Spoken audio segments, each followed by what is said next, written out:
All right, good morning, good evening, good afternoon. Today I'm going to be teaching you about polyatomic ions. Okay, what is a polyatomic ion? A polyatomic ion is a group of two or more atoms that are chemically bonded and carry a single overall charge. In chemical reactions, the entire group behaves as one charged particle, an ion. All right. Our number one example is going to be acetate. The formula for acetate is C2H3O2 with a charge of -1. Our second example is phosphate, PO4 with a charge of -3. Okay, so what are we going to discuss now is how to determine the formula of an ionic compound containing a polyatomic ion. Okay, so we're going to go by steps via letters, so don't get confused. Step A, write the cation, which is the positive ion, with its charge and the polyatomic anion with its charge. Step B, if the metal is a transition metal, identify its charge given by the Roman numeral in the name or determine from charges of other ions. Step C, use the crisscross method explained and shown below to find the subscripts, swap the magnitude of each ion's charge, and use them as subscripts for the other ion.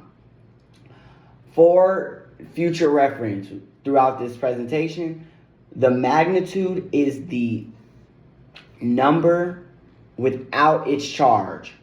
So it is the charge without the charge, if you get what I'm saying. That's why it's called a magnitude. Step D, if the polyatomic ion subscript is greater than 1, place the polyatomic ion in parentheses, then write the subscript after the parentheses. So think of that as a family. You cannot remove the subscript from its parent letters. So the number does not leave without the parents if it's greater than 1. And step E, check that the total positive charge equals the total negative charge and simplify subscripts if they share a common factor greater than 1. Crisscross method. Write each ion in its charge. Use the number without the charge only for crisscross, which is the magnitude like I stated earlier. Swap the numbers without their charges and write them as subscripts for the opposite ion. So the magnitudes are now going to become subscripts without any charges. In chemical formulas, there will be no charges at the end in the final outcome. Step 3, reduce the subscripts to lowest whole number ratio if possible.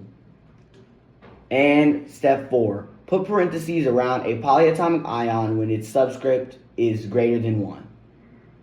Alright, so now I'm going to demonstrate using my level 1 compound, which is calcium acetate.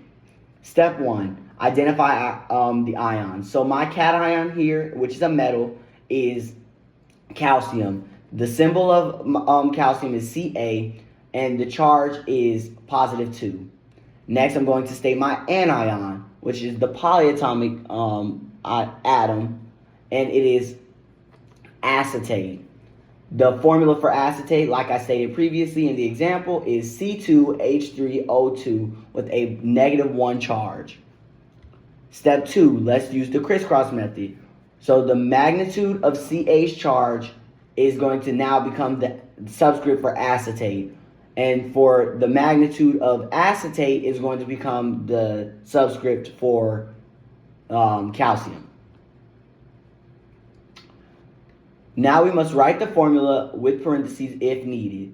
Because acetate has a subscript of 2, we must place parentheses and write Ca parentheses C2H3O2 parentheses 2, which is our final outcome. Now we must name the compound. When naming your compound, for main group metals, write the cation name, which is calcium, then the anion name, which is acetate. No Roman numeral is needed for main group metals when the charge is standard. The final name is calcium acetate. Now we're going to get into our level 2 compound, tin 5 and phosphate. Tin-5 phosphate. Step 1, identify the ions and metal charge.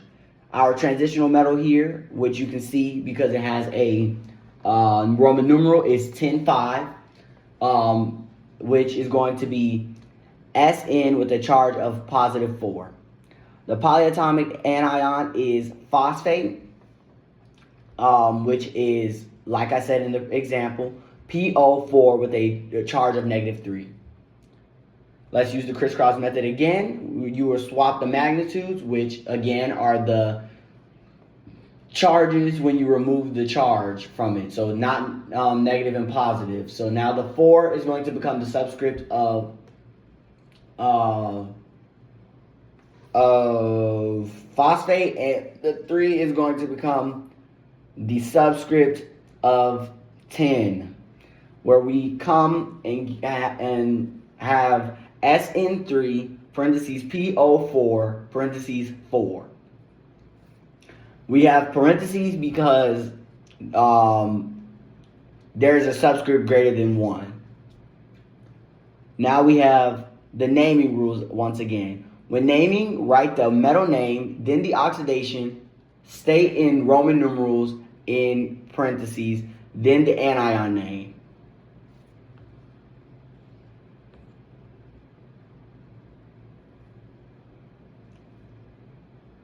Okay, how to name ionic compounds with polyatomic ions. Number 1, identify the cation, metal, and the anion polyatomic ion.